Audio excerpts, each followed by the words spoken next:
ఈరోజే రెండవ శ్రావణ గురువారం, పైగా త్రయోదశి తిథితో కలిసి వచ్చింది. పూర్వం పరాశర మహాముని, నారద మహాముని కలిసి త్రిలోక సంచారానికి బయలుదేరారు. వారలా తిరుగుతూ భూలోకంలో ఒక గ్రామం చేరుకున్నారు. ఆ సమయంలో ఆ గ్రామవాసులైన బ్రాహ్మణ, వైశ్య, క్షత్రియ, శూద్రజాతుల వారంతా వారి వారి ఇళ్లను గోమయంతో అలికి లక్ష్మీదేవి పాదాల ముగ్గులు పెట్టారు. స్త్రీలందరూ తలంటు స్నానాలు చేసి కొత్త బట్టలు కట్టుకుని మహాలక్ష్మీ పూజ చేస్తూ ఉన్నారు. ఆ గ్రామవాసుల భక్తి శ్రద్ధలకు నారదుడు ఆశ్చర్యపడి పరాశర మునితో ఇలా పలికాడు. మహర్షి, బ్రాహ్మణులు మొదలు కడజాతి వారి వరకు అందరూ కడు సంతోషంతో పూజలు చేస్తూ ఉన్నారు కదా. ఎవరి గురించి ఈ పూజలు చేస్తున్నారు? వీరు చేస్తున్న వ్రతమేమిటి?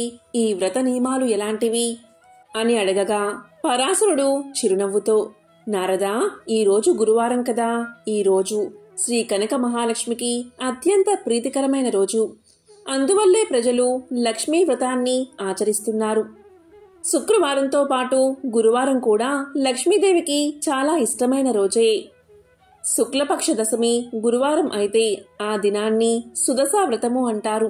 ఈ వ్రతం శ్రీ మహాలక్ష్మీదేవికి చాలా ఇష్టమైనది అని చెప్పి ఊరుకున్నాడు. బ్రహ్మ మానసపుత్రుడైన నారదుడు అది ఆలకించి, మహనీయ, ముందు ఈ వ్రతాన్ని ఎవరైనా ఆచరించారా? వారు ఎలాంటి ఫలాన్ని పొందారు? ఆ చరిత్ర కూడా వివరించు అని వేడుకున్నాడు. అప్పుడు పరాశరుడు ఇలా చెప్పసాగాడు. నారదా, పూర్వం ఈ లక్ష్మీ వ్రతాన్ని ఆచరించిన ఒక భక్తుని చరిత్రను నీకు తెలియచేస్తాను. శ్రద్ధగా విని ఆనందించు. ఒకప్పుడు లక్ష్మీదేవి శ్రీ మహావిష్ణువుకు సేవలు చేస్తూ ఇలా పలికింది. నాదా, ఈరోజు నా వ్రతాన్ని ఆచరించే గురువారం కాబట్టి మీరు ఆజ్ఞ ఇస్తే నగరంలో సంచరించి వస్తాను అని ప్రార్థించింది. లక్ష్మీదేవి కోర్కెను మన్నించి విష్ణువు అలాగే పోయిరా అన్నాడు. దీంతో లక్ష్మీదేవి సకల ఆభరణాలు ధరించి పట్టు వస్త్రాలు కట్టుకుని బయలుదేరింది. ఆమె వెళ్లిన వెనుకనే విష్ణువు ఒక ముసలి బ్రాహ్మణ స్త్రీ రూపం ధరించి ఆ మాయా వేషంతో ఒక ఇంటిలోకి ప్రవేశించాడు. ఇక లక్ష్మీదేవి గ్రామ సంచారం చేస్తూ ఆ వృద్ధ బ్రాహ్మణ స్త్రీ ఇంటికి వచ్చి ఆమెతో ఇలా పలికింది. ఓ అవ్వా, ఈరోజు గురువారం, మహాలక్ష్మి వ్రతదినం కదా. ఇల్లు గోమయంతో అలికి ముగ్గులు పెట్టలేదేమిటి అని ప్రశ్నించింది. అంతన ఆ అవ్వ, అమ్మా, ఆ వ్రతాన్ని ఎలా చెయ్యాలి, ఎవరిని పూజించాలి, వివరించు తల్లి అని అడిగింది. అప్పుడు లక్ష్మీదేవి మందహాసంతో, వ్రతం చేసే విధానాన్ని చెప్తాను, విను. గురువారం నాడు ప్రాతకాలంలోనే నిద్రలేచి గోమయంతో ఇల్లు వాకిలి అలికి లక్ష్మీదేవి పాదాలు కల ముగ్గులు పెట్టాలి. కొత్త కొలత పాత్ర ఒకటి తెచ్చి కడిగి ఎండబెట్టాలి. దాన్ని వివిధ రకాల బొమ్మలతోనూ ముగ్గులతోనూ అందంగా అలంకరించాలి. స్నానం చేసి శుభ్రమైన బట్టలు కట్టుకుని శుచిగా ఉంచి ఒక బల్ల కడిగి దానిమీద కొత్త ధాన్యం, ఎరుపు, నలుపు, తెలుపు రంగులవి కొద్దిగా వెయ్యాలి. మరికొంచెం కొత్త కొలత పాత్రలో వెయ్యాలి. ఆ పాత్రపైన 3 పోక చెక్కలు పసుపు నీటిలో కడిగి ఉంచాలి. తెల్ల ధాన్యం ఈనెలు తీసుకుని వచ్చి వాటిని జడలాగా అల్లి మనసులోని కోరిక తలుచుకుని కొత్త పాత్రపై ఉంచి దానిపై ఎరుపు రంగు వస్త్రం, పువ్వులు ఉంచాలి. లక్ష్మీదేవిని తలుచుకుని పువ్వులు, గంధం, ధూపదీపాలు సమర్పించాలి. ముందుగా పాలు నివేదించి తర్వాత అన్నాన్ని, పిండి వంటలు, కూరలతో మహా నైవేద్యం పెట్టాలి అని లక్ష్మీదేవి బ్రాహ్మణ స్త్రీకి తెలియచేసింది. ఇంకా లక్ష్మీదేవి ఆ బ్రాహ్మణ స్త్రీకి ఇలా చెప్పింది. గురువారం నాడు నూనెతో వంటలు కాని, పిండి వంటలు కాని చేయకూడదు. గురువారం పూజ చేసేవారు చేపలు, మాంసం తినకూడదు. తలకు నూనె రాసుకోకూడదు. అంతేకాదు, పత్తితో వత్తులు చేసిన ఆనపకాయ కాని, నీచు కూరలు గాని తిన్నా, మంచంపై పడుకున్నా, రాత్రులు పెరుగన్నం తిన్నా లక్ష్మి ఇంట ఉండదు. ఇంకా దరిద్రులు అయిపోతారు. గురువారం నాడు ప్రాతకాలంలోనే లేచి పొయ్యిలోని కాలిన బూడిదను తీయకపోయినా, వీధి వాకిలి తుడవకపోయినా ఇంట లక్ష్మి నిలవదు. గురువారం నాడు ఏ స్త్రీ శుచి అయి తెల్లటి వస్త్రాలు కట్టుకుంటుందో వారి ఇంట లక్ష్మి ప్రసన్నమవుతుంది.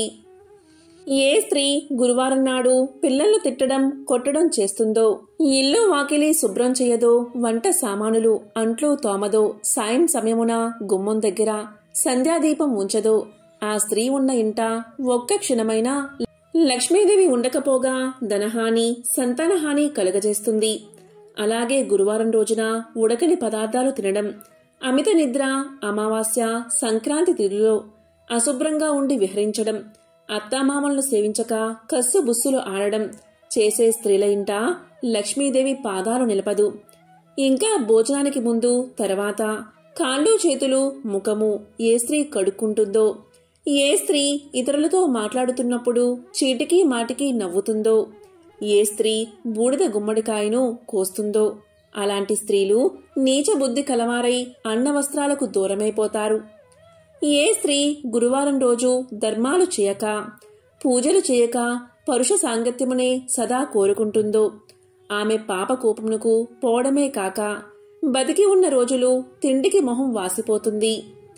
గురువారం, అమావాస్య, సంక్రాంతి పర్వతిథులయందు నిషిద్ధ పదార్థాలు ఏ స్త్రీ తింటుందో ఆమె అవసాన కాలంలో అనేక బాధలు పడి చనిపోయిన తర్వాత యమకింకరులతో నానా బాధలు పడుతుంది. జ్ఞానవంతురాలైన ఏ స్త్రీ ఆ 3 రోజుల్లో భక్తితో దైవ సేవలు, ఒక పూట భోజనము కలిగినంతలో దాన ధర్మాలు చేస్తుందో అటువంటి స్త్రీకి ధన ధాన్యాలు, పుత్ర సంతానం, సంతానాభివృద్ధి కలుగుతాయి. ప్రతి స్త్రీ తాను ఆచరించే నిత్య కృత్యాల బట్టి సిరి సంపదలు కలుగుతాయి. స్త్రీ ఉదయం నిద్ర నుంచి లేచిన వెంటనే ముఖాన్ని కడుక్కోవాలి. ఆ విధంగా కడుక్కోని స్త్రీ ముఖం చూస్తే పాతకాలు కలగడమే కాక ఏ కార్యం తలపెట్టినా జయం కలగదు. స్త్రీ దక్షిణం వైపు, పడమర వైపు ముఖం పెట్టుకుని ఏ పదార్థాలు తినకూడదు. దీపం లేని చీకటి ఇంట భుజించకూడదు. చీకటి పడిన తర్వాత నూనె రాసుకోకూడదు. మాసిన కట్టుబట్టలను ఎక్కడ పడితే అక్కడ పడవేయకూడదు. ఏ వనిత ఇంటికి తిరగడం, భర్త ఆజ్ఞ లేకుండానే ఇష్టం వచ్చినట్లు సంచరించడం, భర్త మాటలు వినక ఎదురు చెప్పడం, దైవ కార్యాలయందు, దేవ బ్రాహ్మణులయందు భక్తి విశ్వాసాలు లేకుండా ఉంటుందో, దాన ధర్మాలు చేయదో అటువంటి వనిత గృహం రుద్రభూమితో సమానంగా భావించి లక్ష్మీదేవి అక్కడ అడుగు పెట్టదు. ఉత్తమ స్త్రీ భర్తను సేవించి భర్త అనుజ్ఞ ప్రకారం నడుచుకుంటూ ఉంటుంది. అతిథి సత్కార్యాలు జరుపుతూ అత్తామామల సేవలు విడవకుండా ఆచరించాలి. తన బిడ్డ పరాయి బిడ్డ అనే వివక్షతను చూపక అందరికీ సమానంగా వడ్డించాలి. భర్త సుఖమే తన సుఖము, భర్త కష్టమే తన కష్టము అనే భావంతో మెలిగితే లక్ష్మీదేవి సంతోషించి కలకాలం ఆమె ఇంట ఉంటుంది. నారద ఈ విధంగా మహాలక్ష్మి ఆ వృద్ధ బ్రాహ్మణ స్త్రీకి గురువార వ్రతాన్ని ఆచరించే విధానాన్ని తెలియచేసి ప్రతి వీధికి, ప్రతి ఇంటికి వెళ్లి చూసింది. అప్పటికి ఏ స్త్రీ కూడా నిద్ర నుంచి లేవలేదు. కాలకృత్యాలు తీర్చుకోలేదు. తలలు విరబూసుకుని వంటిమీద బట్ట సరిగ్గా లేక గుర్రుబెట్టి నిద్రపోతున్నారు. లక్ష్మీదేవి వారందరినీ చూసి అసహించుకుని ఒక మాలపల్లెకు వెళ్ళింది. ఆ పల్లెకు ఒక మూల బీద హరిజన స్త్రీ నివాసముంటుంది. ఆమె ప్రతిరోజు ప్రాతకాలంలో లేచి గోమయం తెచ్చి ఇల్లు వాకిలి శుభ్రం చేసుకుని బియ్య పిండితో ముగ్గులు పెట్టి లక్ష్మీ పాదాల చింత దీపం పెట్టి బియ్యాన్ని ఉంచి ధూపదీప నైవేద్యాలు సమర్పించి పద్మాసనంలో కూర్చుని లక్ష్మిని ధ్యానిస్తూ ఉండేది. తాను వెళ్లేసరికి ఆ స్త్రీ భక్తితో పూజలు చేస్తూ ఉన్నందున మహాలక్ష్మి సంతోషించి ఆ పరిశుభ్ర స్థలమున తన 2 పాదాలు ఉంచి ఆమెతో ఇలా పలికింది. ఓ భక్తులారా, నేటితో నీ కష్టాలు తీరగలవు. నీవు దుఃఖించ అవసరం లేదు. నీ నిశ్చల భక్తికి నేను ఎంతగానో సంతోషించాను. నీకేం కావాలో కోరుకో అని పలికింది. శ్రీ మహాలక్ష్మి సాక్షాత్తు దర్శనం చూడగానే ఆమె నోట మాట రాక ఏ వరాన్ని కోరుకోలేకపోయింది. మరలా లక్ష్మీదేవి ఇలా పలికింది. నీవు బతికి ఉన్ననాళ్ళు అష్టైశ్వర్యాలతో తులతూగిదువుగాక, జన్మాంతమున వైకుంఠానికి వచ్చుదువుగాక, నా వ్రతాన్ని చేస్తూ ఉండు. నీకు శ్రీహరి అనుగ్రహం కూడా కలుగుతుంది అని చెప్పింది మహాలక్ష్మీదేవి. ఇక మహాలక్ష్మి చెప్పిన ప్రకారం ఆ హరిజన స్త్రీ కడునిష్టతో ధ్యానం చేస్తూ ఉండేది.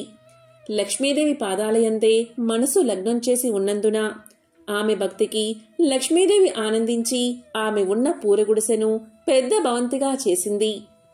ఇంటికి 4 మూలలా ధనరాశులు ఉన్నాయి. దానివల్ల ఆమె భాగ్యవంతురాలు అవడమే కాక 5 పుత్రులు కూడా కలిగారు. ఓ నారదా, ఇంకా విను. ఆ హరిజన స్త్రీకి లక్ష్మీదేవి ఐశ్వర్యాన్ని కలిగించిందంతా బలరాముడు తన దివ్య దృష్టి వల్ల తెలుసుకుని విష్ణుమూర్తి వద్దకు వెళ్లి, లక్ష్మీదేవి మాల పల్లెకుపోయి అంటరాని మాల స్త్రీకి సిరి సంపదలు ఇచ్చినందున మహానేరం చేసింది కాబట్టి లక్ష్మిని నీ మందిరంలోకి రానివ్వదని తెలియచేశాడు బలరాముడు. అంతలో గ్రామ సంచారం చేసుకుని వస్తున్న లక్ష్మీదేవి విష్ణు మందిరంలోకి ప్రవేశిస్తూ ఉండగా బలరాముడు ద్వారానికి అడ్డంగా నిలబడి లోనికి రావద్దని శాసించాడు. మరియు శ్రీహరి, నీవు ఈమె ముఖాన్ని చూడవద్దని కృష్ణుణ్ణి ఆజ్ఞాపించాడు. అన్న ఆజ్ఞ ప్రకారం లక్ష్మిని వదిలేయడానికి హరి ఒప్పుకున్నాడు. వెంటనే లక్ష్మీదేవి తాను ధరించి ఉన్న బంగారు నగలు తీసేసి పట్టుచీరను విడిచి చిరిగిన వస్త్రాలు కట్టుకుని ఇల్లు విడిచి వెళ్లవద్దని పరిచారికలు ఎంత బతిమాలినా వినక మరలా వస్తానని చెప్పి వెళ్లిపోయింది. ఆమె వెళ్లిపోయిన తర్వాత బలరాముడు శ్రీహరితో కలిసి మందిరంలోని ప్రతి గదిని చూడగా అన్ని గదులు వెలవెలబోతూ ఉన్నాయి. ధనాగారంలో ధనం లేదు. వస్తు సామాగ్రి అంతా మాయమైపోయింది. వంటలు వండడానికి పదార్థాలు లేవు. బంగారు బిందెలు మట్టి కుండలుగా మారిపోయాయి. ఆఖరికి తాగడానికి పాత్ర కాని నీరు కాని లేకపోవడం వల్ల దాహంతో ఉపవాసం ఉండి బలరాముడు మహావిష్ణువు నిద్రపోయారు. మరునాడు ప్రాతకాలంలో ముఖం కడుక్కోవడానికై నీరు కూడా దొరకలేదు. ఇక వారికి ఏం చెయ్యాలో తోచలేదు. పిచ్చి ఎక్కినట్లు అయినది. అంత బలరాముడు జగన్నాథుడైన విష్ణుమూర్తితో, బలరాముడు ఇలా పలికాడు, తమ్ముడు, మనం నిన్నటి రోజున ఆహారం తీసుకోలేదు. చాలా నీరసించిపోయాము. ఈ రోజైనా తిండి తినకపోతే ఎలా బతుకుతాము? అన్నీ కొరతగా ఉన్నాయి. కాబట్టి మనం బిచ్చం ఎత్తైనా సరే ప్రాణాలు నిలబెట్టుకోవాలి. కాబట్టి మనిద్దరం బయలుదేరదాం రా అని పలకగా జగన్నాథుడు అంగీకరించాడు. ఇద్దరూ సాధు వేషాలు వేసుకుని భిక్షాటనకు బయలుదేరారు. వారు ఎవరింటికి వెళ్లి అడిగినా వారు కపట సన్యాసులు, చోరులు అని ఒక్కరూ భిక్షను పెట్టలేదు. కసరి పొమ్మన్నారు. అలా వారిద్దరూ తిరుగుతూ ఒక షావుకారు ఇంటికి వెళ్లి భిక్షాందేహి అని పలికారు. ఆ ధనికుడికి ఆ సన్యాసుల మీద జాలి కలిగి వారిని ఆదరించి కూర్చోబెట్టి భోజన పదార్థాలు తేవడానికి లోపలికి వెళ్లి చూశాడు. కాని ఇంట్లో ఉన్న పదార్థాలన్నీ మాయమైపోయాయి. దానితో బలరామకృష్ణులిద్దరూ ఆకలి బాధతో తూలిపోతూ ఒక చెరువును చేరుకున్నారు. ఆ కొలను నిండా పద్మాలు విరబూసి ఉన్నాయి. సరే, వీటి తూడుకాయలను తిని ఇప్పటి ఆకలి బాధ తీర్చుకుందామని చెరువులోకి దిగారు. వెంటనే ఆ చెరువంతా ఎండిపోయింది. చేసేది లేక వారు నిరాశతో వెళ్లిపోయారు. అలా వెళ్ళగా వెళ్ళగా ఒక తపస్సాలి కుటీరం కనబడింది బలరామకృష్ణులకు. ఆ కుటీరాన్ని సమీపించి ఆకలి తీరడానికి ఏదైనా పెట్టమన్నారు. అప్పుడు ముని తాను తినడానికి ఉంచుకున్న పాలు, అన్నాన్ని ఇవ్వబోగా ఆ పాత్రలోని అన్నం, పాలు మాయమైపోయాయి. ఇక చేసేది లేక బలరాముడు, విష్ణుమూర్తి సముద్రం వైపుగా పయనించారు. సముద్ర మార్గమున నిత్యానంద స్వాముల వారి ఆశ్రమం కనిపించగా అక్కడికి చేరుకున్నారు. అక్కడ అన్నవస్త్రాలకు లోటు లేదు. ఎవరైనా ఆ ఆశ్రమంలో ఎన్ని రోజులు ఉన్నా ఎంత భోంచేసినా అక్షయ పాత్ర వలె తరగదు. కాని బలరామ జగన్నాథ స్వాములు అక్కడికి చేరుకోగాని లక్ష్మీదేవి ఏ పదార్థాలు లేకుండా చేసింది. దాంతో అన్నదమ్ములిద్దరూ అక్కడ్నుంచి బయలుదేరి మరొక భవనాన్ని చేరుకున్నారు. అది లక్ష్మీదేవి నివసిస్తున్న భవనం. చాలా రోజుల నుంచి తిండి లేక నీరసించి ఉన్న వారిద్దరినీ లక్ష్మీదేవి చూసింది. లక్ష్మీదేవికి జాలి కలిగింది. వెంటనే ఆమె స్వయంగా పిండి వంటలతో భోజనం తయారు చేసి దాసదాసీల చేత వారికి స్నానానికి నీరు పెట్టించి చెలికత్తెల ద్వారా వారికి భోజనం వడ్డించింది. వారు సంతృప్తిగా భోంచేసి బయట ఉన్న అరుగు మీద పడుకున్నారు. కాని వారికి నిద్ర పట్టలేదు. ఆ ఇల్లు, ఆ ప్రాంతం, ఆ వంటకాలన్నీ వింతగా తోచాయి. ఆలోచిస్తున్నారు వారు. అంతలో ఒక చెలికత్తె వచ్చి, ఓ స్వాములారా, మీది ఏ గ్రామం? ఎక్కడి నుంచి ఎక్కడికి వెళ్తున్నారు? మీకు భార్యాపిల్లలు ఉన్నారా? ఇలా ఎందుకు తిరుగుతున్నారు అని అడిగింది. దానికి బలరామ జగన్నాథ స్వాముల వారికి ఏం చెప్పాలో తోచక ఒకరి ముఖం ఒకరు చూసుకున్నారు. అంతా సర్వేశ్వరుడైన శ్రీహరి మాత్రం ఇలా చెప్పాడు, నేను శ్రీహరిని, ఇతడు నా అన్న బలరాముడు. మా తొందరపాటు వల్ల నా ఇల్లాలైన లక్ష్మీదేవిని ఇంటి నుంచి వెళ్లగొట్టి ఈ కష్టాలు తెచ్చుకున్నాము. ఏ స్త్రీ వల్ల అష్టైశ్వర్యాలు కలుగుతాయో, ఏ నారీమణి కరుణా కటాక్షాల వల్ల వంశాభివృద్ధి కలుగుతుందో, ఏ వనితామణి ఎల్లవేళ్లయందు తన్ను నమ్మి కొలిచిన వారి ఇళ్లయందే మెలుగుతూ ఉంటుందో అటువంటి లక్ష్మీదేవి మమ్మల్ని విడిచి వెళ్లిపోయింది. అప్పట్నుంచి మాకు దరిద్రము కష్టాలు కలిగాయి అని విష్ణుమూర్తి చెలికత్తెకు చెప్పాడు.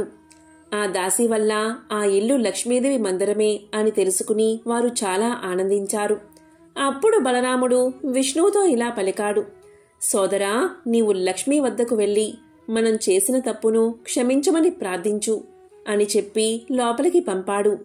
ఇక శ్రీహరి లోపలికి వెళ్ళగాని లక్ష్మీదేవి భర్తను చూసి నమస్కారం చేసి అతని పాదాలు కడిగి ఆ నీటిని తన తలపై జల్లుకుని పువ్వులతో పూజించి ఇలా పలికింది, నాదా, మీ అన్నదమ్ములిద్దరూ కలిసి నన్ను ఇంటి నుంచి వెళ్ళగొట్టారు కదా, ఇప్పుడు ఎలా నా ఇంట్లో భోంచేశారు?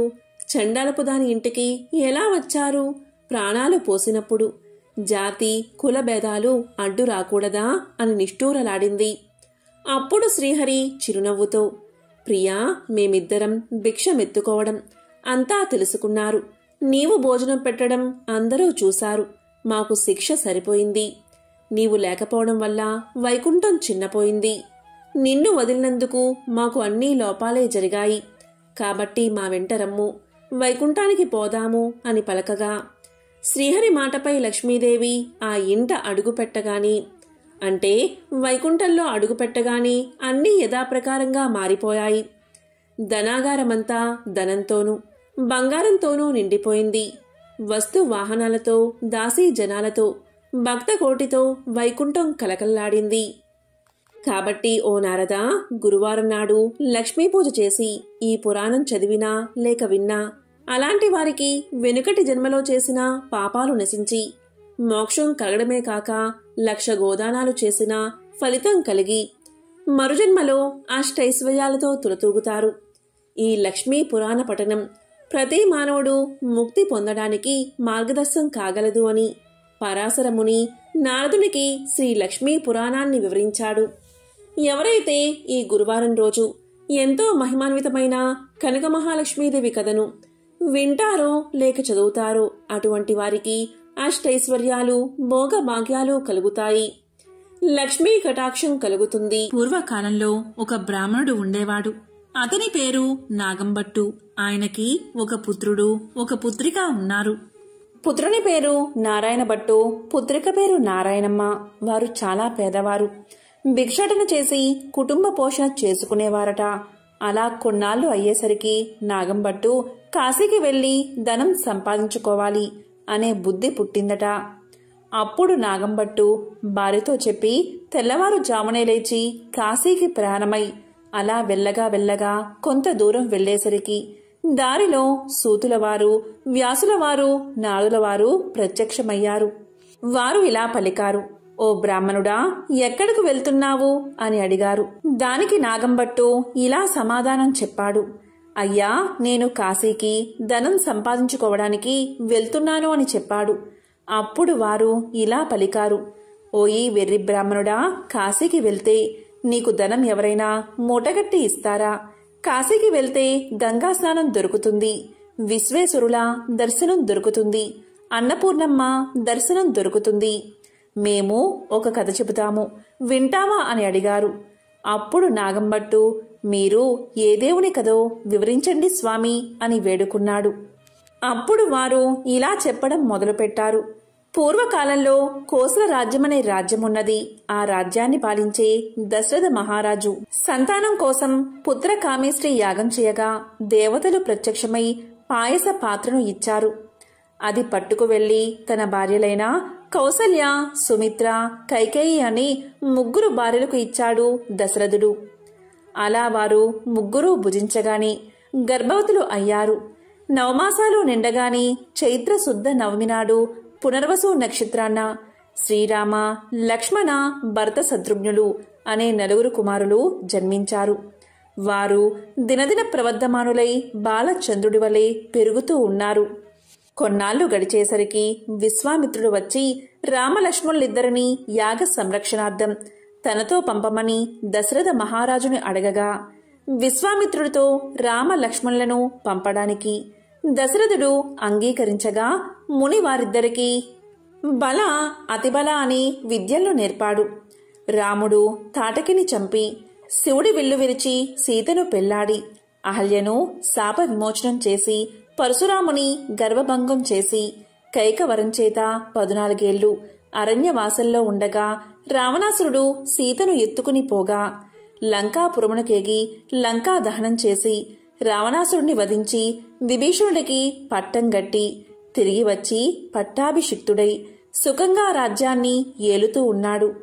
ఇది రామదేవుని కథగా చెప్పి 5 లక్ష్మీవారాలు పూజలు చేసి ఆవునేతితో దీపం పెట్టి ఆవు పాలు, గోధుమ రవ్వ, పంచదార కలిపి 5 ఉండలుగా ప్రసాదం చేసి రామదేవునికి నైవేద్యం పెట్టాలి. 1 ఉండ రామదేవుడికి, 1 ఉండ బ్రాహ్మణుడికి, 1 ఉండ మొత్తైదువుకి, 1 ఇరుగు పొరుగు వారికి, 1 ఉండ భార్యా పిల్లలు తినాలి. ఈ విధంగా 5 లక్ష్మీవారాలు పూజ చేయాలి. నిత్యం రామదేవుని కథ చెప్పుకున్న అష్ట ఐశ్వర్యాలతో, ఇష్ట సంపదలతో తులతూగుతారు. సకల సౌభాగ్యాలు, సుఖాలు కలుగుతాయి. కష్టాల్లో ఉన్నవారు ఈ కథను చదివితే కష్టాలు పోయి సుఖంగా ఉంటారు. పెళ్లి కాని వారికి పెళ్లవుతుంది. దరిద్రులు ధనవంతులు అవుతారు. చెవిటి వారికి చెవుడు పోతుంది. గుడ్డివారికి కళ్ళు వస్తాయి. శరీరంలో ఏ జాడ్యాలు ఉన్నా పోతాయి. శత్రువులు మిత్రులవుతారు. పోయిన పదార్థాలు చేతికి వస్తాయి. తీర్థయాత్ర ప్రాప్తి కలుగుతుంది. దైవ దర్శనం అవుతుంది. ఇహలోక సౌఖ్యాలన్నీ పొందిన తర్వాత వైకుంఠ ప్రాప్తి కలుగుతుంది. ఈ విధంగా రామదేవుని కథ చెప్పి శ్రీరాముల వారిని సకలోపచారాలతో పూజించి నైవేద్యం సమర్పించాలని నీవు ఇంటికి వెళ్ళమని చెప్పారు ఋషులు. దీంతో నాగంభట్టు ఇంటికి వెళ్లేసరికి అతని ఇంట ధనధాన్యాలు తులదూగుతూ ఉన్నాయి. అప్పట్నుంచి రాములవారిని మరవకుండా పూజ చేస్తూ ఉన్నాడు. కొంతకాలం గడిచేసరికి నాగంభట్టు కాశీకి వెళ్ళాలి అనుకున్నాడు.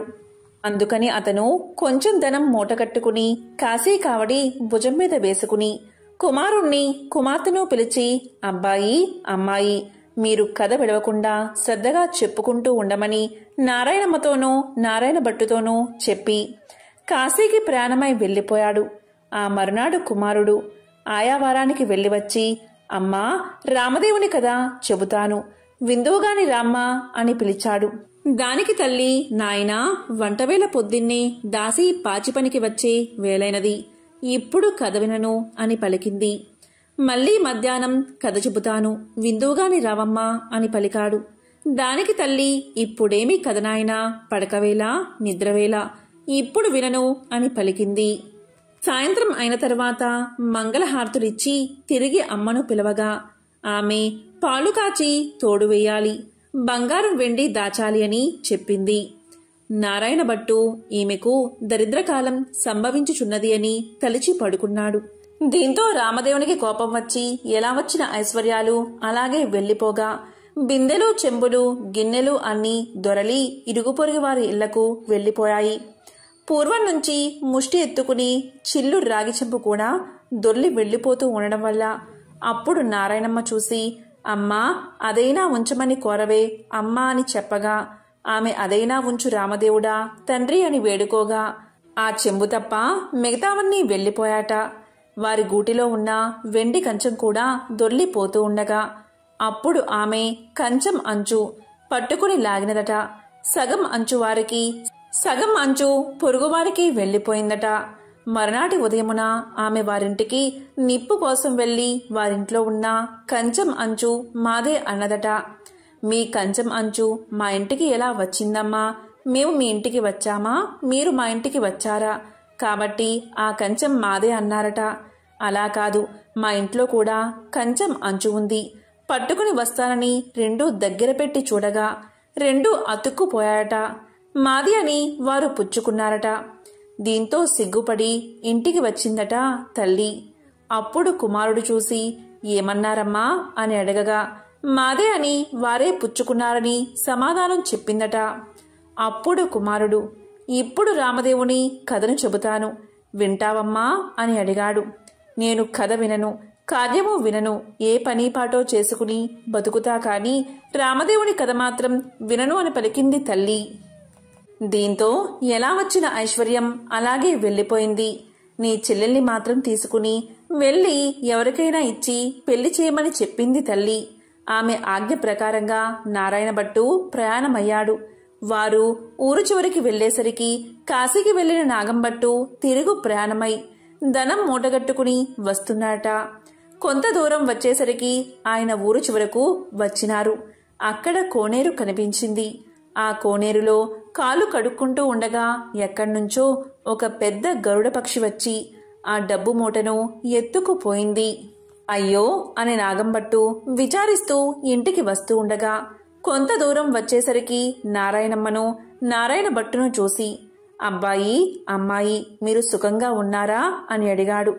ఏమున్నది నాన్నగారు, యథాప్రకారానికి ఏమీ లోటు లేదు. మీరు వెళ్ళినది మొదలు కథ చెబుతాను వినమంటే అమ్మ వినలేదు. కాబట్టి రామదేవునికి కోపం వచ్చి ఎలా వచ్చిన ఐశ్వర్యం అలాగే వెళ్ళిపోయింది అని జరిగిందంతా తండ్రికి చెప్పారు. ఆమె ఆజ్ఞ ప్రకారం వెంటబెట్టుకుని వస్తున్నాను. మీ ఆజ్ఞ ఏమిటి నాన్నగారు అని నారాయణ భట్టు తండ్రిని వేడుకోగా సరే అలాగే చేయమని చెప్పి నాగంభట్టు విచారిస్తూ ఇంటికి వెళ్ళాడు. నారాయణ భట్టు నారాయణమ్మను వెంటబెట్టుకుని వెళ్తూ ఉన్నాడు. వెళ్ళగా వెళ్ళగా కొంత దూరం వెళ్లేసరికి నారాయణ భట్టుకు ఒక బ్రాహ్మణుడు కనిపించాడు. ఓ బ్రాహ్మణుడా, నీకు నా చెల్లెల్నిచ్చి పెళ్లి చేస్తాను, చేసుకుంటావా అని అడిగాడు. దానికి ఆ బ్రాహ్మణుడు నాకు పెళ్లి వద్దు, పేరంటము అక్కర్లేదని చెప్పాడు. మరలా నారాయణ భట్టు చెల్లెల్ని వెంటబెట్టుకుని కొంత దూరం వెళ్లేసరికి ఇంకొక బ్రాహ్మణుడు కనిపించాడు. అప్పుడు నారాయణ భట్టు ఆ బ్రాహ్మణుడితో ఓ బ్రాహ్మణుడా, నా చెల్లెల్నిచ్చి పెళ్లి చేస్తాను, చేసుకుంటావా అని అడిగాడు. దానికి ఆ బ్రాహ్మణుడు కూడా నాకు పెళ్లి వద్దు, పేరంటము వద్దు, ఇదివరకే 2 భార్యలున్నారు అని సమాధానం చెప్పాడు. మరలా నారాయణ భట్టు నారాయణమ్మను వెంటబెట్టుకుని వెళ్తూ ఉండగా త్రోవలో ఒక పెద్ద పూలతోట కనిపించింది. ఆ తోటలో అన్నా చెల్లెలు కూర్చుని రామదేవుని కథ చెప్పుకుంటూ ఉండగా ఎక్కడ్నుంచో ఒక బ్రాహ్మణ యువకుడు వచ్చి పూలు కోసుకుంటూ ఉండగా ఆ యువకుణ్ణి చూసి నారాయణ భట్టు ఓ బ్రాహ్మణుడా, నీకు నా చెల్లెల్నిచ్చి పెళ్లి చేస్తాను, చేసుకుంటావా అని అడిగాడు. దానికి ఆ బ్రాహ్మణుడు పెళ్లి చేస్తానంటే వద్దంటానా, కానీ మా గురువుగారు ఉన్నారు, వారి ఆజ్ఞ ప్రకారం ఆయన పెళ్లి చేసుకోమంటేనే చేసుకుంటాను అని సమాధానం చెప్తాడు. అప్పుడు నారాయణ భట్టు మీ గురువుగారు ఎక్కడున్నారు అని అడగగా పలానా తోటలో ఉన్నారని బ్రాహ్మణుడు సమాధానం చెప్తాడు. వెంటనే నారాయణ భట్టు గురువుగారి దగ్గరకు వెళ్లి ఇలా పలుకుతాడు. అయ్యా గురువుగారు, మీ శిష్యుడికి నా సోదరునిచ్చి పెళ్లి చేస్తాను, తమరు ఒప్పుకుంటారా అని అడగగా అంతట గురువుగారు ఇలా పలికారు. బ్రహ్మచారిని గృహస్థుడిగా చేస్తానంటే వద్దంటానా, కాని వాడి దగ్గర చింతాకంత బంగారం లేదు, గోపాదమంతా భూమి లేదు, మీకిష్టమైతే చెయ్యండి, కష్టమైతే మానేయండి అని పలికారు గురువుగారు. అప్పుడు నారాయణ భట్టు గురువుగారికి దండం పెట్టి అలాగ ఎక్కడికో వెళ్లి 4 అరిటాకులు తెచ్చి పందిరి వేసి గుచ్చిన ముత్యాల తోరణాలు కట్టి గుచ్చని ముత్యాలు తలంబ్రాలు పోసి 70 యాగాల నారాయణమ్మనిచ్చి పెళ్లి చేశాడు. వారు అక్కడే కూర్చుని కథ చెప్పుకున్నారట. అలా కొన్నాళ్లు గడిచేసరికి ఒక విప్రుడు వచ్చి ఇలా పలికాడట. మీకు 4 ఎకరాల భూమిని దారపోస్తాను, పుచ్చుకోవలసిందిగా చెప్పగా అప్పుడు వారు మేము రామదేవుని కథ చెప్పుకుంటున్నాము, కథ అయితే పుచ్చుకుంటాం, మీకిష్టమైతే కూర్చుని కథ వినండి అని పలికారు. కథ అయిన తర్వాత ఆ బ్రాహ్మణుడు రాగి చెంపులో నీరు పోసి పలానా తోటలో ఆస్తి ఉన్నది, అనుభవించమని 4 ఎకరాల భూమి వారికి దారపోసి ఆ విప్రుడు ఎక్కడికో వెళ్లిపోయాడు. ఆ 4 ఎకరాల భూమి అనుభవిస్తూ కథ చెప్పుకుంటూ అక్కడే ఉండిపోయారు. అలా కొన్నాళ్లు గడిచేసరికి ఆ ఊరి రాజుగారు ఒక భవనం కట్టించి కొంత ధనం పుణ్య దంపతులకు దార పొయ్యాలని చూస్తున్నారట. ఎక్కడ వెతికినా సరైన పుణ్య దంపతులు రాజుకు దొరకలేదు.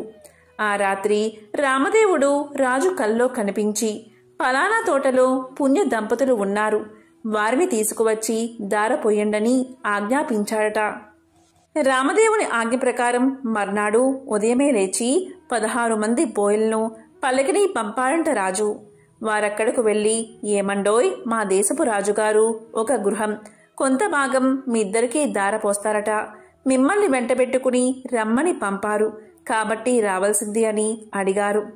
అప్పుడు ఆ దంపతులు, మేము రామదేవుని కథ చెప్పుకుంటున్నాం, మీకిష్టమైతే కూర్చుని కథ వినండి అనగా, బోయిలు కథ విన్న తర్వాత ఆ పుణ్య దంపతులను తీసుకుని వెళ్లి రాజుగారికి అప్పగించారు. దీంతో రాజు సంతోషంతో గృహాన్ని ధనాన్ని వారికి దారపోసి వెళ్లిపోయాడు. అప్పుడు నారాయణమ్మ, ఆమె భర్త నారాయణ భట్టు అక్కడ కూర్చుని ఆ గృహము, ఆ ధనము, 4 ఎకరాల భూమి అనుభవిస్తూ అక్కడే కథ చెప్పుకుంటూ ఉన్నారు. కొన్ని రోజులు గడిచేసరికి నారాయణ భట్టు, అమ్మాయి, నేను ఎన్ని దినాలు ఇలా ఉంటాను, కాబట్టి నే వెళ్ళి రామదేవుణ్ణి తీసుకువస్తాను, నీవు నీ భర్త కథని మానకుండా చెప్పుకోండి అని చెప్పి నారాయణ భట్టు ప్రయాణమై వెళ్లిపోగా నారాయణమ్మ, ఆమె భర్త కథ చెప్పుకుంటూ ఉన్నారు. నారాయణ భట్టు కొంత దూరం వెళ్ళగా ఒక గ్రామం వచ్చింది. ఆ గ్రామంలో ఒక గొల్లవాడు వడ్లు ఎండబోసుకుని కాపలాగా కూర్చున్నాడు. ఆ గొల్లవాడిని చూసి నారాయణ భట్టు ఇలా పలికాడట, గొల్లా, ఈ గ్రామంలో విశేషాలేమిటి అని అడగగా, గొల్లవాడు, ఏమున్నది బాబు, నేను పుట్టుకతోనే అందుణ్ణి, మా వాళ్ళు వడ్లు ఎండబోసి నన్ను కాపలాగా కూర్చోమనగా కర్రబుచ్చుకుని కూర్చున్నాను, నా అవస్థ ఇలా ఉంది బాబు అనగా, నారాయణ భట్టు ఒక కథ చెబుతాను, వింటావా అని అడిగాడు. దానికి గొల్లవాడు వింటాను అని చెప్పగా నారాయణ భట్టు రామదేవుని కథ వ్రత విధానం చెప్పేసరికి గొల్లవానికి కొంచెం కళ్ళు కనిపించాయి.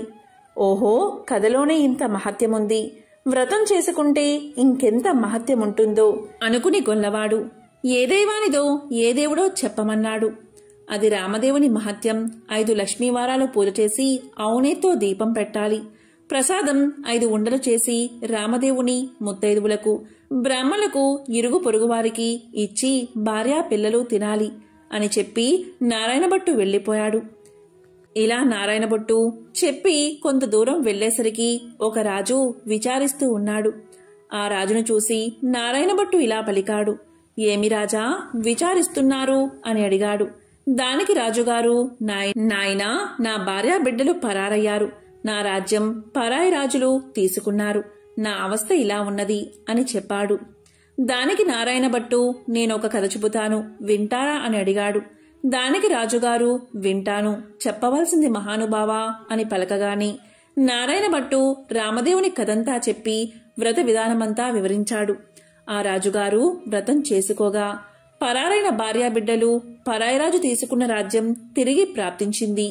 అప్పుడు రాజు సంతోషంతో నారాయణ భట్టును చూసి, ఏమండి మహానుభావా, మీరు ఏ దేవుడో చెప్పవలసింది, మిమ్మల్ని పూజ చేసుకుంటాము అని పలకగాని నారాయణ భట్టు, నేను ఏ దేవుణ్ణి కాను, ఇది రామదేవుని కథామహత్యం, మీరు 5 లక్ష్మీవారాలు 5 ఆదివారాలు పూజ చేయమని చెప్పి వ్రత విధానమంతా చెప్పి మరలా కొంత దూరం వెళ్ళగా ఒక స్త్రీ విచారిస్తూ కూర్చుని ఉన్నది.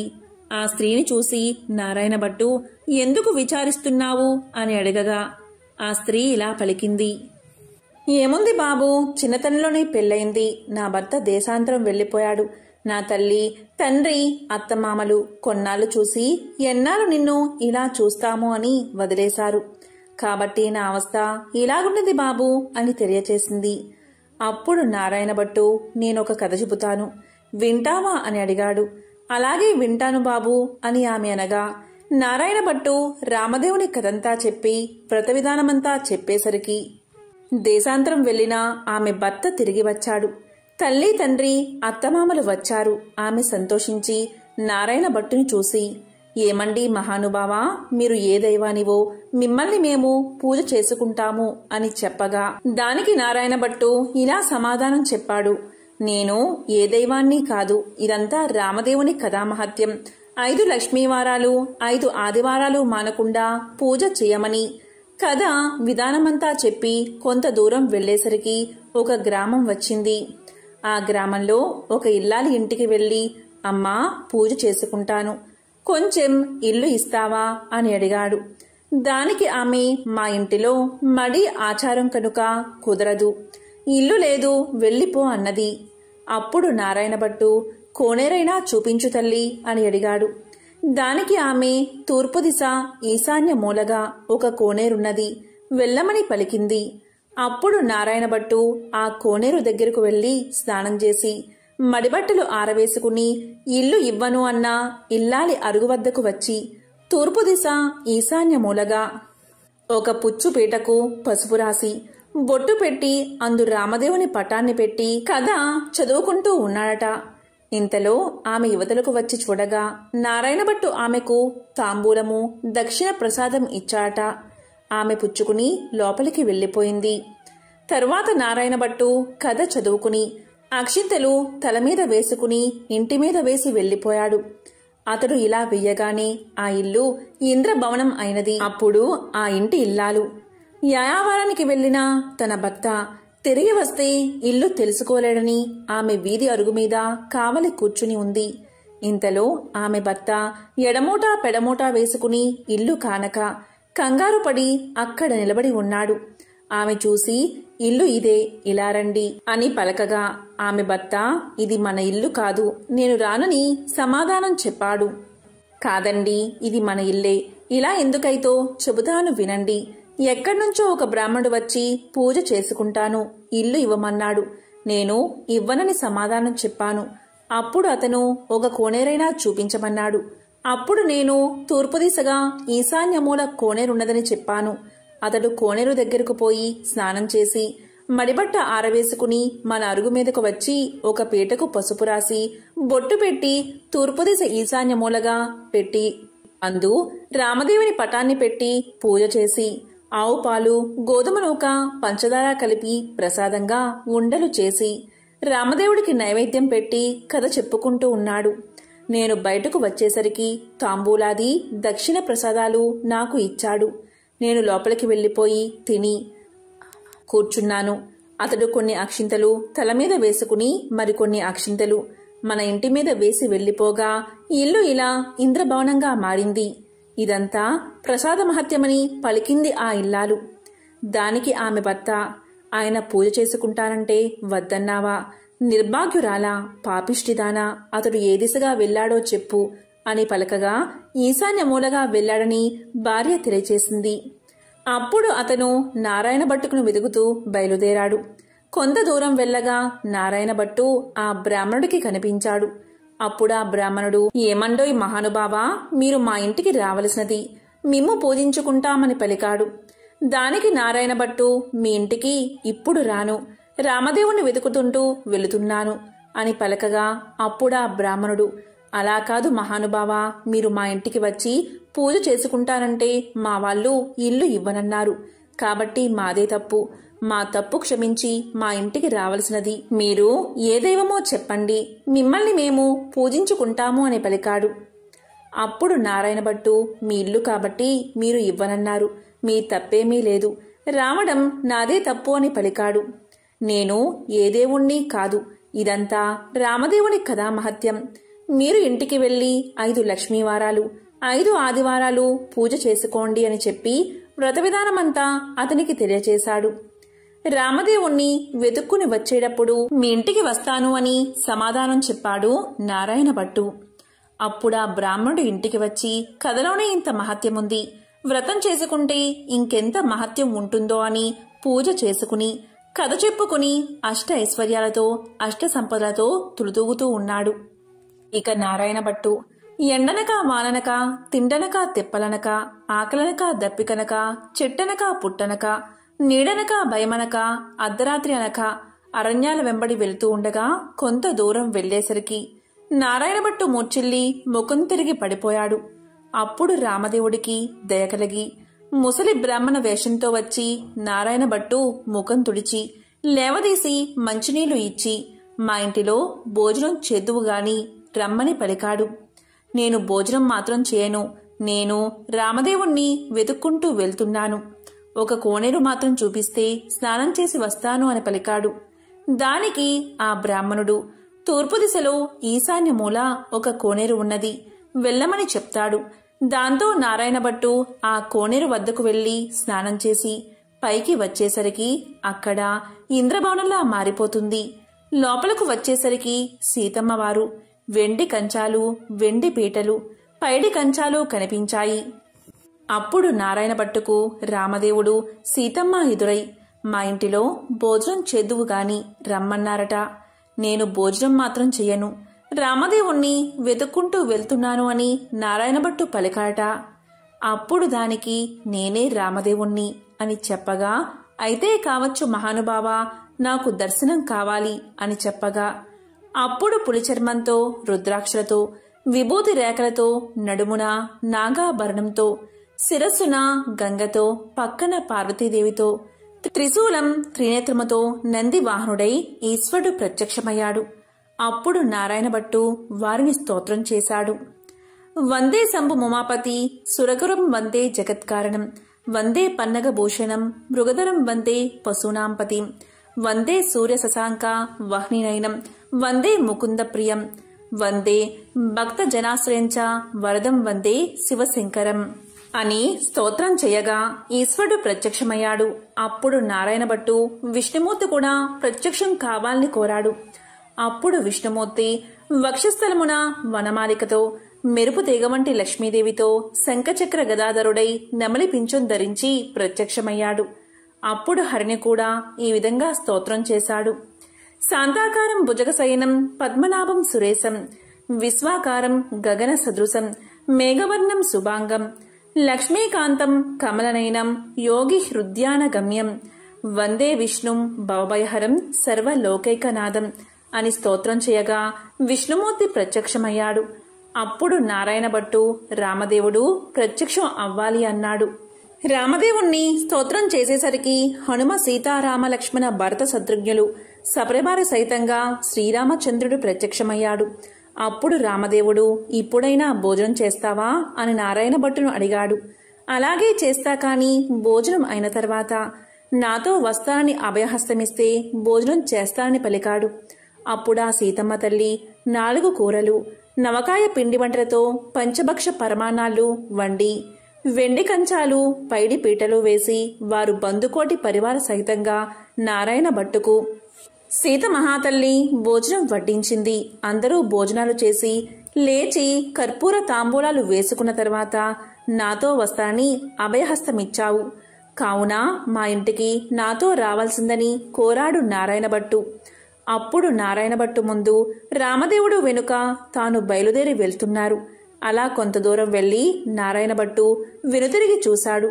అప్పుడా రామదేవుడు కనిపించలేదు. అంత నారాయణ భట్టు ముఖం తిరిగి మూర్ఛ వచ్చి నేల మీద పడిపోయాడు. అప్పుడు రామదేవుడికి దయకలిగి ఒక ముసలి బ్రాహ్మణ వేషంలో వచ్చి నారాయణ భట్టు ముఖం తుడిచి లేవదీసి మంచినీళ్లు ఇచ్చి, ఏమీ ఇలా పడిపోయావు, నాతో నడవలేని వాడవు, నన్ను ఎందుకు రమ్మన్నావు అని అడిగాడు. దేవా, నీ మహిమను బ్రహ్మాది దేవతలు, యోగీశ్వరులు, మునీశ్వరులు తపస్సులు తెలుసుకోలేరు. నీ మహత్యం తెలుసుకోవడానికి నేనెంత వాడని, నా తప్పులు క్షమించి నాతో రావలసినది అని నారాయణ భట్టు రామదేవుణ్ణి ప్రార్థించాడు. అప్పుడు రామదేవుడు అలాగే వస్తానని, నీవు వచ్చేటప్పుడు ఎవరి ఇళ్లకు వెళ్లావో వారి ఇళ్లకు నన్ను కూడా నీ భుజాలపై ఎక్కించుకుని తీసుకెళ్లమన్నాడు. అప్పుడు నారాయణ భట్టు రామదేవుణ్ణి భుజాలపై ఎక్కించుకుని కొంత దూరం వచ్చేసరికి ఇల్లు ఇవ్వను అని చెప్పినా ఇల్లాలి ఇంటికి వచ్చారు.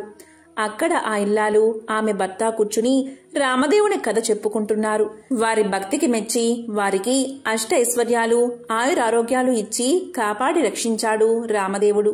మరికొంత దూరం వచ్చేసరికి గొల్ల ఇల్లు వచ్చింది. ఆ రోజు ఆదివారం. నారాయణ భట్టు చెప్పిన మాదిరి పూజ చేసుకుని కథ చెప్పుకుంటున్నారు.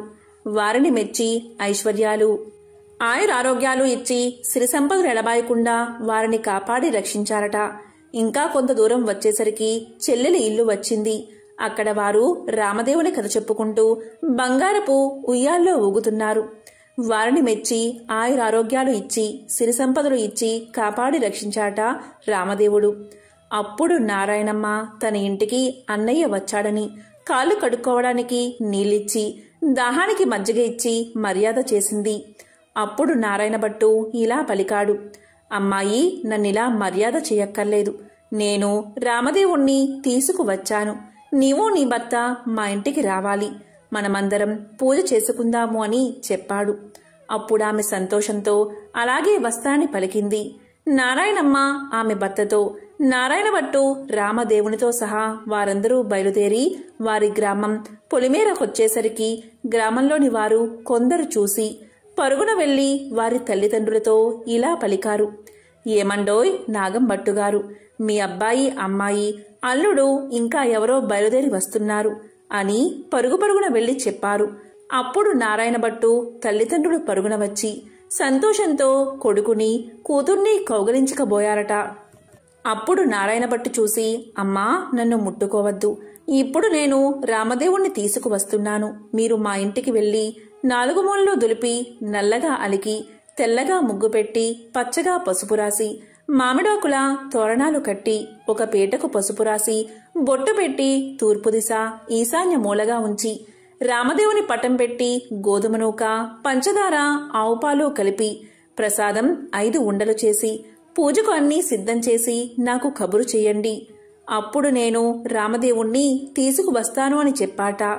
వారు సంతోషంతో ఇంటికి వచ్చి 4 మూల్లా దులిపి అలికి ముగ్గులు పెట్టి పచ్చగా పసుపు రాసి మామిడాకుల తోరణాలు కట్టి 4 మూల్లా వెతకగా ఒక పుచ్చుపీట కనిపించింది. ఆ పీటకు పసుపు రాసి బొట్టు పెట్టి కుమారుడు చెప్పిన ప్రకారంగా సిద్ధం చేశారు. నీవు రామదేవుణ్ణి తీసుకురమ్మని కుమారుడికి కబురు పంపారు. అప్పుడు నారాయణ భట్టు సంతోషంతో రామదేవుణ్ణి భుజాలపై ఎక్కించుకుని ఆ గ్రామం 4 వీధులు ఊరేగించి ఇంటికి తీసుకువచ్చి రామదేవుడితో, తండ్రి, మా ఇంటిలో మీరు కుడిపాదం పెట్టాలని ప్రార్థించాడు. అప్పుడు రామదేవుడు వారి ఇంట్లో కుడిపాదం పెట్టేసరికి పెద్ద ఇంద్రభవనంగా మారిపోయింది. అప్పుడు నారాయణ భట్టు రామదేవుడితో ఇలా పలికాడు, అపరాధిని కాబట్టి నాకు ఉన్న ఈ పుచ్చుపీటయే సింహాసనమనుకుని దయ ఉంచి తమను కూర్చోవలసింది అని వినయంగా ప్రార్థించాడు. ఆ మాట రామదేవునికి జాలి కలిగి ఆ పీట మీదే కూర్చునేసరికి అది వజ్రాలు, వైడూర్యాలు, కెంపులు, మాణిక్యాలతో చేసిన బంగారపు సింహాసనంగా మారిందట. అందు హనుమ, సీత, లక్ష్మణ, భరత, శత్రుఘ్నాది సపరివార సహితంగా శ్రీరామచంద్రమూర్తి తన ఇంటిలో ఆసీనులై వెలిసారట. అప్పుడు రామదేవుని వ్రతం చేసుకుందామనేసరికి అంతలోనే ఎక్కడ్నుండో ఒక బీద బ్రాహ్మణుడు వచ్చి, ఏమండోయ్ నాగంభట్టుగారు, మీ అబ్బాయికి మా అమ్మాయినిచ్చి పెళ్లి చేస్తాం, ఒప్పుకుంటారా అని అడగగా, పెళ్లి చేస్తానంటే వద్దంటానా బాబు, అలాగే చేసుకుంటాము అని పలికాడట నాగంభట్టు. నాగంభట్టుగారు పచ్చని పందిర్లు వేయించి గుచ్చిన ముత్యాల తోరణాలు కట్టి గుచ్చని ముత్యాలు తలంబ్రాలు పోసి 70 యాగాల నారాయణ భట్టు పెళ్లి చేశాడు. నారాయణ భట్టు పెళ్లిన తర్వాత నాగంభట్టు భార్య, నారాయణ భట్టు భార్య నారాయణమ్మ, ఆమె భర్త వారంతా రామదేవుని వ్రతం చేసి 5 లక్ష్మీవారాలు 5 ఆదివారాలు పూజ చేసి నైవేద్యం పెట్టి కథ మానకుండా చెప్పుకుంటూ ఉండగా వారి భక్తికి మెచ్చి రామదేవుడు వారిని రక్షించాట, సకల ఐశ్వర్యాలను కలిగించాట, ఆరోగ్యంగా జీవించేలా వరాన్ని ప్రసాదించాట. ఈ నోము ప్రపంచమంతా నోచిన వారందరూ అష్ట ఐశ్వర్యవంతులై సుఖంగా ఉండిరి. ఎంతో పవిత్రమైన విశేషమైన ఈ రామదేవుని కథను ఎవరైతే ప్రతిరోజు చెప్తారో లేక వింటారో లేక వినిపిస్తారో అటువంటి వారికి సకల ఐశ్వర్యాలు, భోగ భాగ్యాలు కలుగుతాయి. ఆ శ్రీరామచంద్రుడి అనుగ్రహం తప్పకుండా కలుగుతుంది. ఓం రామచంద్రాయ నమః. ఓం నమః శివాయ.